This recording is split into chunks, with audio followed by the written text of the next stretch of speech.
छो त अलाह साईं फरमायो लइन शकरतुम लज़ीदन्नकुम, जेकॾहिं तव्हां शुक्र कंदव त मां तव्हांखे ज़रूरु ज़रूरु वधाईंदुमि। वलाइन कफरतुम, जेकॾहिं नाशुक्री कंदव, इनकार कंदव, इन अज़ाबी लशदीद, पोइ मुंहिंजो अज़ाब सख़्तु आहे। अज़ाब कीअं आहे? सभु कुझु हूंदे बि परेशान हूंदो। तव्हां माण्हुनि खां, वॾनि माण्हुनि खां ॿुधंदा हूंदव, साईं दुआ कयो, गाॾी बंगलो कार औलाद सभु शयूं आहिनि, पर ख़ुशी ख़तमु थी वई आहे, सुकून ख़तमु थी वियो आहे, बेसुकूनी बेआरामी आहे, परेशानी आहे। इहा ई त परेशानी आहे, ॿियो छा आहे? सभु कुझु हूंदे बि परेशान आहे। ऐं जेकॾहिं अलाह जो शुक्र नसीब थिएसि न, पोइ कुझु बि न थींदुसि, इहे परेशानियूं थींदियूं ई कोन। ऐं नेमत जेकॾहिं माण्हू चाहे थो त मूं वटि रहे, त बि उन लाइ नुस्ख़ो आहे शुक्र करे।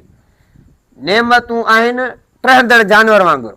तव्हां ॾिसंदो झंगली जेकॾहिं जानवर हुजे, उनखे जेसिताईं पकड़िबो न त भॼी वेंदो, पोइ हुनखे बंदि करे रखिबो, रस्ते सां ॿधी छॾिबो, छॾे ॾिबुसि त हलियो वेंदो।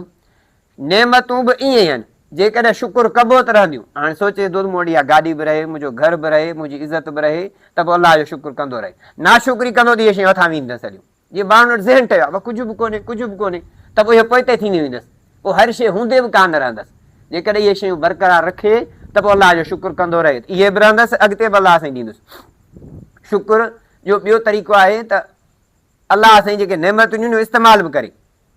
असां जेकॾहिं कंहिंखे गिफ्ट कयूं, कंहिं मिसकिन खे, कंहिं आफ़िसाब खे वॻो ॾियूं, पोइ ख़ुशी तॾहिं थींदी जॾहिं पाए।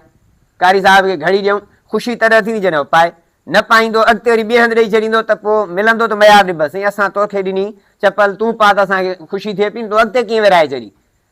अलाह शयूं ॾिनियूं आहिनि, इस्तेमालु कबियूं त अलाह ख़ुशि थींदो, न कबियूं त नाराज़ थींदो। ऐं शयूं पयूं पयूं ज़ाया थी वेंदियूं। हाणे जे घर आहे असांजो, जेकॾहिं हिकिड़ो घर VIP बंगलो ठाहे छॾे ॾियोसि, त पोइ इहो अॻिते हली ज़ाया थी वेंदो, छणी पवंदो। पर जॾहिं माण्हू रहंदो त इस्तेमालु थींदो। ऐं इन जो शुक्र जो अंदाज़ आहे इस्तेमालु करणु।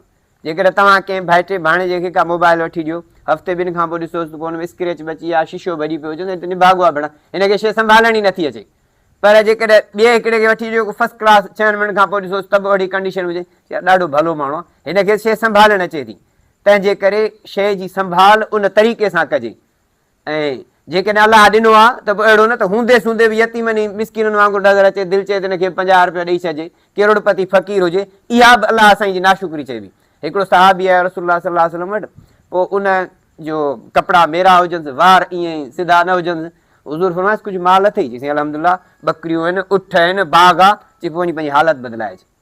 त अलाह जी नेमत जो इज़हार करणु इहो बि शुक्र आहे।